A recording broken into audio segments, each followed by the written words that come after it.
Okay, तो students acute stage आपने manage कर ली, आपने सब एक्यूट स्टेज मैनेज कर ली, लेकिन आपने नोट किया कि एक्यूट स्टेज के बाद और सब एक्यूट स्टेज के बाद अभी भी पेशेंट के मसल्स के अंदर कोई ना कोई वीकनेस प्रेजेंट थी, अभी भी वो कम्प्लीटली रिकवर नहीं किया था, अभी भी हमें वहाँ पर स्ट्रेंथ बिल्डअप करने की ज़रूरत थी। तो उस केस में हम लोग किसके अंदर आ जाते हैं, क्रॉनिक स्टेज के ऊपर आ जाते हैं, और आपने उसकी मैनेजमेंट किस तरह से करनी है।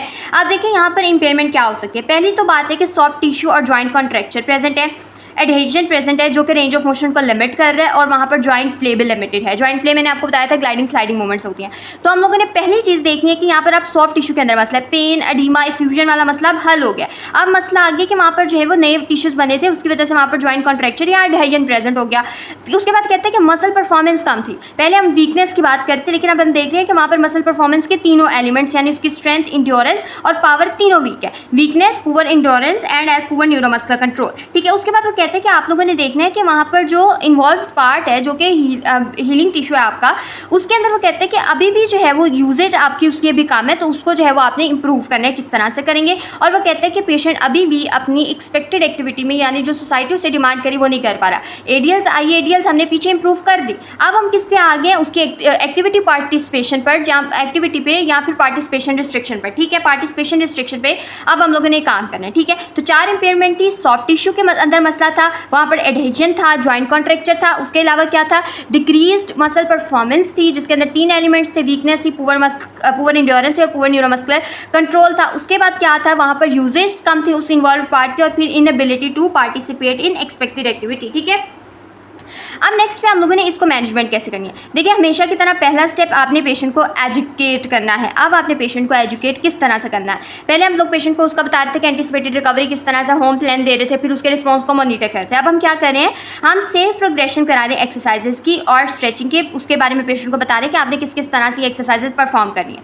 Monitor understanding and compliance, teach ways to avoid reinjuring the part. अब हम लोगों ने उसको ये भी बताना है कि अभी आपका टिश्यू नया नया हील हुआ है, आप उसको मजीद स्ट्रेस करेंगे तो री इंजर हो सकता है। फिर आपने उसको बॉडी मैकेनिक्स में सेफ बताने हैं ताकि उस री इंजरी को प्रिवेंट किया जा सके, फर्दर फ्यूचर में कोई इंजरी हो जाए तो उसको भी प्रिवेंट किया जा सके। प्रोवाइड अर्गोनॉमिक काउंसलिंग, और अगर वो कोई अपनी एक्टिविटी परफॉर्म करना चाह रहा है, कोई भी उसकी ऑक्यूपेशनल एक्टिविटीज़ है, तो आपने उसको ये बताना है कि आपने इसको किस तरह की चेयर यूज़ करनी है, या फिर आपने उसको, अगर वो सो रहा है तो आपने उसको बताना है कि आपने किस तरह का बेड यूज़ करना है। अगर उसको बैक का मसला है तो इट डिपेंड्स अपॉन यू। ठीक है, उसके बाद हमारे पास क्या है कि इंस्ट्रक्ट पेशेंट, क्या हम लोगों ने करना है? उसका सेफ प्रोग्रेशन बतानी है, उसको जो है वो अंडरस्टैंडिंग और कंप्लायंस के बारे उसकी मॉनिटर करनी है। फिर हम लोगों ने क्या करना है कि उसको जो है वो अवॉइड करनी है, कोई इंजरी ना हो जाए, उसके लिए हमने उसको बॉडी मैकेनिक्स सिखानी है और एर्गोनॉमिक काउंसलिंग करनी है। फिर हम लोगों ने पीछे हम लोग क्या कर रहे थे? रीस्टोर कर रहे थे। अब हम इंक्रीज करें, मतलब रीस्टोर आपने फंक्शन कर लिया, अब आप क्या करें? इंक्रीज करें सॉफ्ट टिश्यू मसल और जॉइंट की मोबिलिटी को, जिसमें हम लोग क्या इस्तेमाल करें हैं? स्ट्रेचिंग टेक्निक्स यूज़ करें हैं specific to the tight structures. ठीक है, स्ट्रेचिंग अब पे अब हम आगे, आप स्ट्रेचिंग पे भी specific to the tight structures ने बोला है ना, तो उसने कहा है कि अगर जॉइंट और सिलेक्टेड लिगामेंट है तो आप मोबिलाइजेशन मैनिपुलेशन यूज़ कर सकते हैं। लिगामेंट, टेंडन और सॉफ्ट टिश्यू है तो आप क्रॉस फाइबर मसाज यूज़ कर सकते हैं। मसल्स है तो आपने वहाँ पर न्यूरोमस्कुलर इनहिबिशन के साथ एक्सरसाइजेस करानी है। फिर आप लोगों ने पैसिव स्ट्रेचिंग करानी है, मसाज और फ्लेक्सिबिलिटी एक्सरसाइजेस करानी है। तो सिंपल से टर्म्स है जिनको एक्सप्लेन करने की तो बिल्कुल भी ज़रूरत नहीं है। फिर आप लोगों ने उसको जो है ना, पहले आप डिवेलप करे थे न्यूरोमस्कुलर कंट्रोल को, अब आपने डिवेलप कर लिया, अब आप उसको इंप्रूव कर रहे हैं, control, strength and muscle endurance. ठीक है, आपने एक्सरसाइज को प्रोग्रेस किया। पहले आप सब मैक्सिमल रेजिस्टेंस देते हैं, मैंने आपको पीछे बताया था ना कि हम ऑप्टिमल रेजिस्टेंस पेशेंट को देते हैं, बहुत ज़्यादा रेजिस्टेंस नहीं देते हैं। सब मैक्सिमल से मैक्सिमल रेजिस्टेंस पे आगे हैं। फिर हम लोगों ने specificity of exercise using resisted concentric and eccentric weight bearing and not weight bearing exercises. फिर हम लोगों ने ऐसे ऐसे एक्सरसाइजेस को, अगर हम लोग कंसेंट्रिक से इसेंट्रिक में मूव करेंगे, वेट बेरिंग और नॉन वेट बेरिंग, हम लोगों ने उसके अकॉर्डिंग जो है वो एक्सरसाइजेस यूज़ करनी है कि कौन कौन सी एक्सरसाइजेज आप यहाँ पर हम करा सकते हैं।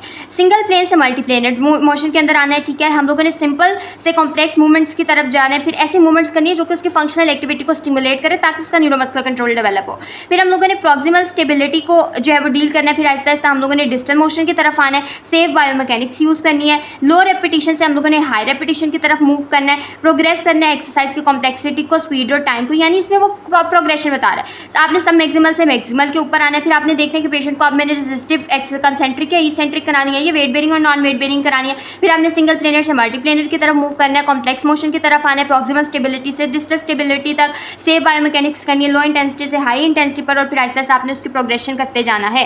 फिर अब आप लोग पहले कार्डियोपल्मोनरी इंड्योरेंस पे काम नहीं हो रहा था, अब हम कर रहे हैं कार्डियोपल्मोनरी इंड्योरेंस पे काम, और हम सबको पता है कि कार्डियोपल्मोनरी इंड्योरेंस पे काम करने के लिए हम एरोबिक एक्सरसाइजेस कराते हैं। फिर हम लोगों ने क्या करना है, प्रोग्रेस। अब यहाँ पर चौथी इंपेयरमेंट क्या थी कि वो अपना जो है ना पार्टिसिपेट नहीं कर रहे थे डेली लिविंग में, अब हमने उसकी फंक्शनल ट्रेनिंग करानी है ताकि वो अपनी एक्टिविटीज़ को जो है ना वो कर सके। Progress activities and participation in life situation, continue with supportive और assistive devices until RM is functional with the joint plate strength in the supporting muscle is adequate. अभी भी अगर आप देख रहे हैं कि पेशेंट की फंक्शनल एक्टिविटीज़ नहीं हो रही है तो आप उसको क्या करेंगे, थोड़ा सा आप उसको कहेंगे कि जी आप जो है ना अभी भी थोड़े से सपोर्टिव डिवाइसेस को यूज़ करें, लेकिन वो डिवाइसेस आप जो है ना कंप्लीट ऑर्थोटिक से नहीं लगा देंगे, आप असिस्टिव डिवाइसेस लगाएंगे या सपोर्टिव डिवाइसेस लगाएंगे जो कि उसको फर्दर इंजरी से प्रिवेंट करेगा अंटिल आपकी रेंज ऑफ मोशन या जॉइंट प्ले कंप्लीटली जो है ना वो फंक्शनली हो जाती। Progress functional training with stimulated activities from protective control to unprotected. आप पहले प्रोटेक्टेड एक्सरसाइजेस कराते थे, हाई प्रोटेक्शन करते, मैक्सिमम प्रोटेक्शन करते, लेकिन अब आहिस्ता आहिस्ता आपने उसके प्रोटेक्शन जो है वो हटा देनी है, ठीक है। अब आप जो है वो मोर जो है ना अनप्रोटेक्टिव एक्सरसाइजेस की तरफ चले जाएंगे। कंटिन्यू प्रोग्रेसिव स्ट्रेंथिंग एक्सरसाइजेस, ठीक है, प्रोग्रेसिव स्ट्रेंथिंग एक्सरसाइजेस या एडवांस ट्रेनिंग एक्टिविटीज़ करा रहे हैं। फिर वो कहते हैं कि until the muscles are strong enough and able to respond to the required demand, आपने तब तक ये एक्सरसाइजेस जो है वो करवाना है। उसके बाद वो कहते हैं there should be no sign of inflammation, some discomfort the activities progress but it is not last longer than a couple of hours, since that activities progressing too quickly और too great doses are swelling. अगर patient ये सब चीज़ों की complain कर रहे हैं तब आप लोग जो है ना उसको एक्टिविटी जो है वो उसके थोड़ा थोड़ा प्रोग्रेस करेंगे, एकदम से सारा प्रोग्रेस करेंगे। और अगर आपको पेशेंट ये सिम्टम्स की कंप्लेन करना है that means your exercise plan is not good enough, ठीक है। तो अभी हम लोगों ने कहा कि पेशेंट को एजुकेट करना है, फिर हम लोगों ने क्या करना है, सॉफ्ट टिश्यू की मसल की और जॉइंट मोबिलिटी को इंक्रीज करना है, neuromuscular control endurance and strength को इंप्रूव करना है, कार्डियोपल्मोनरी इंड्योरेंस को, और प्रोग्रेस करना है activities and participation in life situation को। नेक्स्ट पार्ट में हम लोग पढ़ेंगे कि CTS यानी कम्युलेटिव ट्रॉमा डिसऑर्डर या फिर जो है वो रीअकरिंग पेन में जो कि क्रॉनिक हो चुकी है उसमें अब आप लोगों ने क्या करना है।